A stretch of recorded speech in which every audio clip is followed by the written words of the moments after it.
Okay, Chaf, right? That's what we're doing tonight. Chaf till the end, I think. Um,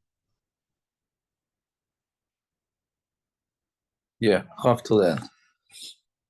Okay, so Simin Yud, Hilchas Tefillin, Ois Chaf. So Chaltzin Ma'umad, you take off the tefillin while standing up.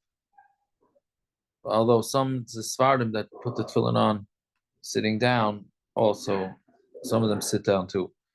So this is the order of how you take it off. So Meser Esakrichas, you take off the from the fingers first. I imagine most people don't do this. I think Hasidim do this, but Litvish don't do this. You're supposed to take off from the fingers and from the hand and two or three wrappings that are around the arm, which becomes a little bit of a disaster because if you don't wrap it all around your arm, then the tefillin shall yad hang out there, the tzitzis, the ritzuas hang out, and it's hard to wrap your shorosh. But that's the way the Kitzur Shulchan says to do it. We're not noyig like that, as far as I know. We just take off the fingers.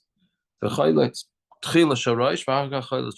you take off the shorosh and afterwards the shel yad. Why? Why do you have to do it that way? It said you have the tefillin between your eyes. Since v'hayu is plural, so darshu Rabbi Sena calls man necha yushtayim. As long as you have tefillin on in between your eyes, then you should have two tefillin on, the shalyad and the shorosh.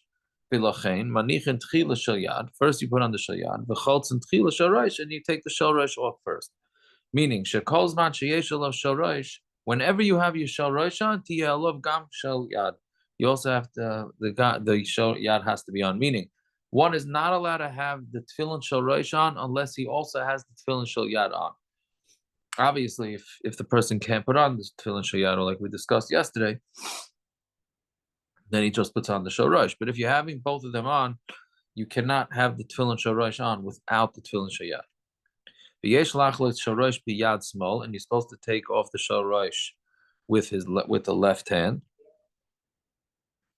Because that's the weaker hand. Why? When you take it off with your weaker hand, it shows you're not excited about taking it off. Because if you take it off with your strong hand, then it shows, when you're doing something you're excited about, you use your strong hand. So this here you're showing your weak hand. Why? Really, the mitzvah is that we have to have tefillin on all day. Since we don't have a clean body, that's why we take it off right after davening. So really what we're doing is incorrect. So therefore we want to show that we're hesitant to take off the tefillin, so we take it with our left hand. But says tefillin, you cannot take off the tefillin, not in front of Sefer Torah, which we had yesterday, but rabbi, and not in front of your Rebbe either. You should move off to the sides. Don't take off your tefillin in front of your Rebbe. That lechara means a Rebbe muvak. That's what I'm assuming, which we really don't have anymore. Fine. Minig chachamim lenashik is a tefillin. The meaning of chachamim is to kiss the tefillin, b'shas anachasim when they put them on, and b'shas chalitzasim when they take them off. All right, fine. And then ein lahasar as a talis ad lach chalitzas a tefillin. You should not remove the talis until after the tefillin get removed. So that's the order of putting on the tefillin and taking off the tefillin. Chaf aleph. Yaniach is a tefillin b'soich hakis shalahen. You should put the tefillin into the bag, ba'ofen in a way, so that you know which one will be the shel yad. Right? Like we said, I think it was 2 days ago, it says, so the shel yad has to go on first. Even if you take out the shel rosh first, which means that's the first mitzvah that came to you, but in this case, you have to pass it over because the Torah says put the shel yad on first. So therefore, you should put it into the bag in a way that you're not going to hit the shel rosh first. But don't put the shel yad on top of the shel rosh. Given the shel rosh kedushas gedolim shel yad, like we said yesterday, the shel rosh has more kedusha than the shel yad because it's 4 different batim, and it has the shin on it. They should be put there side by side. And then take the bag with the tefillin and put it into the bag with the talis. The talis lamala, and the talis goes on top. even though the talis is less choshuv than the tefillin, but you put the talis on top, kedei sheyifka b'talis tchila, in order that you hit the talis first. Like we said, you're supposed to put the talis on before you put on the tefillin. In that case, we said that if you put on the tefillin first, if you hit the tefillin first, then you put on the tefillin before you put on the talis. So those tefillin boxes that they, the plastic ones, the hard plastic that they say the soldiers use. So if it's one on top of the other, it's a problem because you don't want to put the shel yad on top of the shel rosh, but you don't want to put the shel rosh on top of the shel yad either because you don't want to hit the shel rosh before you hit the shel yad. So I've seen some that they have them side by side, but it shouldn't be one on top of the other. Also, the Aruch Shulchan says that, and I think this is what most people do, when you're a righty and you reach into a bag, you usually hit the left side. So therefore, the minig is to put the shel yad on the left and the shel rosh on the right. So in the bags, the shel yad should be on the left and a little bit more forward than the shel rosh. Like this, you're going to hit the shel yad first. Chaf beis, mi she'ein like tefillin v'atzibur mispalin. So this is, we're going to see as we go through his tefillah many examples of where tefillah b'tzibur is not the priority. There's other priorities ahead of it, which davening with tefillin is a bigger priority than davening with a minyan.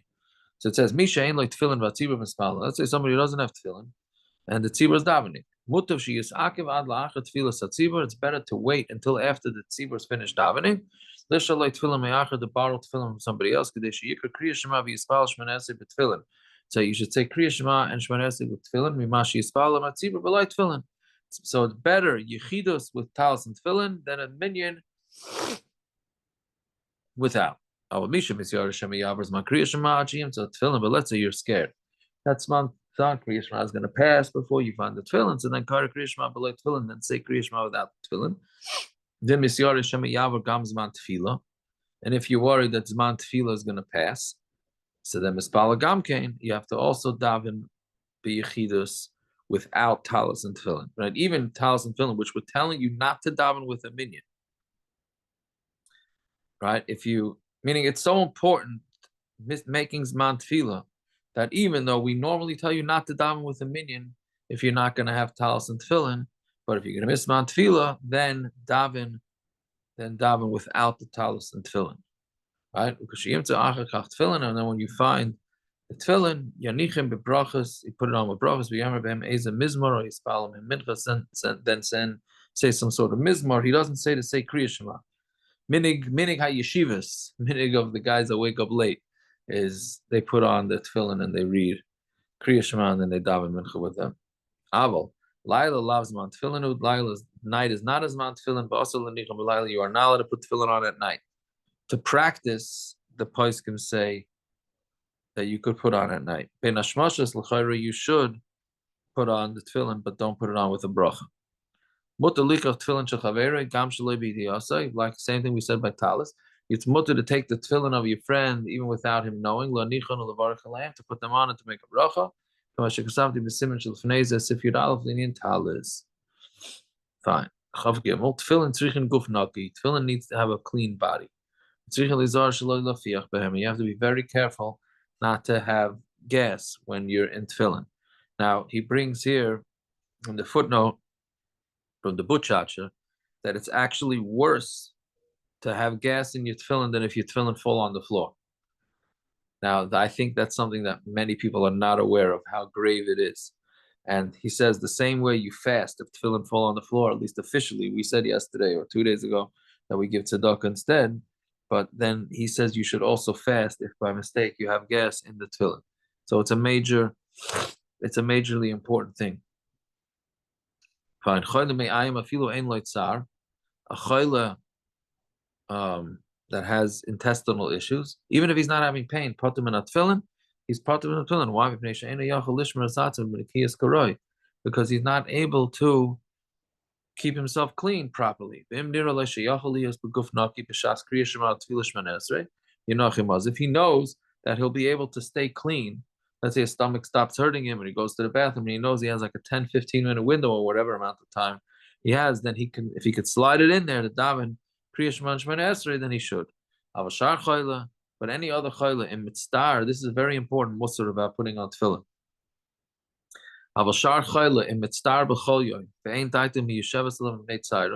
If he, meaning the sickness that the person has nothing to do with the stomach and gufnaki. He's just sick, and he's in tsar, and he doesn't have yishuv adas. His mind is not settled to put on mitnei tsar because of his pain. Potter, he is potter from putting on tefillin, right? Because you need to have the proper mindset when we put on tefillin, and he can't have the proper mindset, so therefore he is potter. Because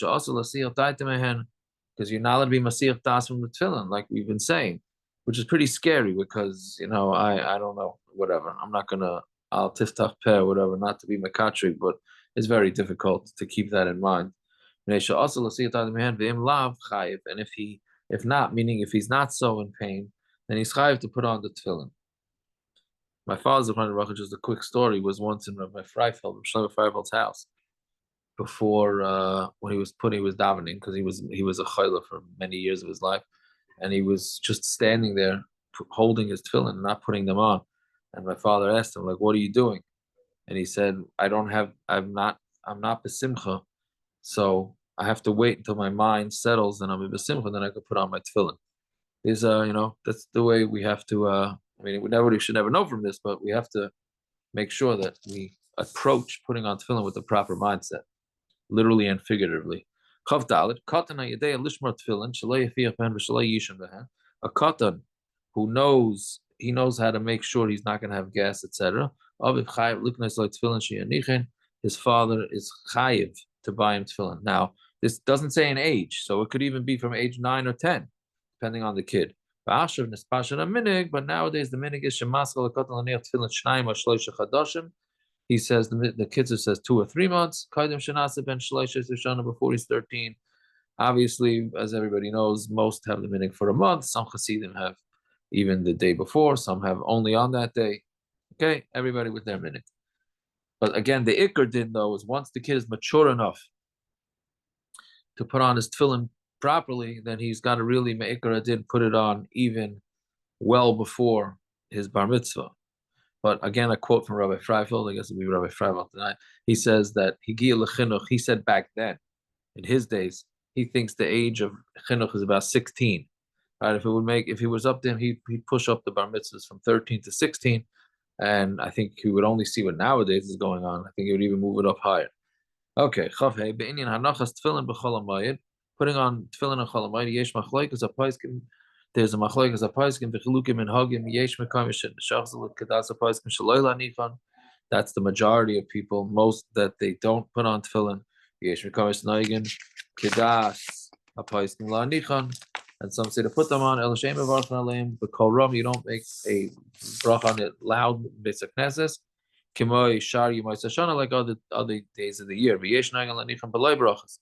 And some put on without brachos. What you should do is, if you put on tefillin, you should have in mind that if it's not cholamayid, then all you're putting on is some straps, which is not so easy to necessarily understand. But that's what some do.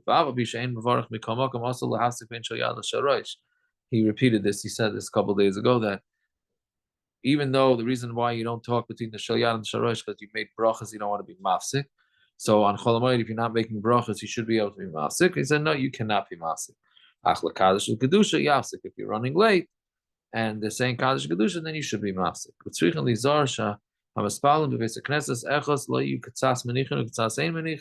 In one shul, you shouldn't have some people putting on tefillin and some people not putting on tefillin. That really depends on the shuls. In the yeshivas, there's separate minyanim usually, or separate rooms, and most other shuls, I think nowadays, white shul, Sulitz, they let you mix. He says this for sure, because making the Torah look like it's different Torahs. Now this is a controversial one that's not so simple. Tefillin that have a chazaka that they're kosher. Minadin kozman shabayis shalim. As long as the bias of the tefillin is complete, it doesn't look damaged. The parshias have the chazaka, they don't need a bedika. So that's he's saying. You do not have to check the tefillin, especially nowadays that the tefillin are sealed very, very well. And we're climate-controlled environments, and your tefillin very rarely go on either side of 70 degrees. So you really don't have to check tefillin. It's proper to check.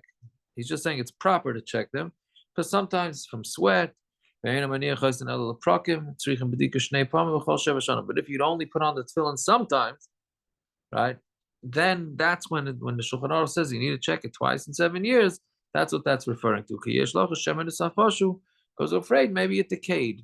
Right? Like Sifrei Torah, the same thing. You got to use them. If you don't use them, they start decaying. It's the same thing with the tefillin. But if you use your tefillin every day, and they look to be intact. See this, that people make a mistake. They think they're checking the tefillin because maybe the original cipher made a mistake. That is not why we're checking the tefillin. It had a chazaka when you bought it that it's kosher. The chazaka remains. Nothing changes. It's only damage. Same thing with mezuzahs, which is the next subject in the Kitzur. Same thing with mezuzahs. Your mezuzahs don't have to be checked unless you have a reason to believe that they're damaged. What can possibly happen to a mezuzah that, like we said, is on either side of 70 degrees and no water goes anywhere near it and no wind and no anything? There's really no reason to check Bisman Hazeh, although the place can say to check it anyways. The outdoor mezuzah maybe, right? Okay, but I'm not gonna. That's hopefully there's no cipher on, right? Fine. Nikra habayis, and if the bias gets torn, tzrichin gama parshis bedika. Meaning, if some damage happened to the bias, and then you have to check the parshis. Of course, if it falls into water, you got to check it. Or it's like if it sits in a hot car for many, many hours, like on the dashboard and stuff like that, then you'd have to check it. If you don't have anybody to check them, and he doesn't know how to go back and sew it up properly, you should put them on without checking them. So you shouldn't be mavata yourself with tefillin, but do not make a bracha on them. And of course, we know that the mafarshim or the place can bring that if you're going to check them, they should be checked in El. All right. Okay. Fine. We will stop there. The should be matzliach. We should hear Basuras Toivas. And have a good night. Shkayach. Have a good night.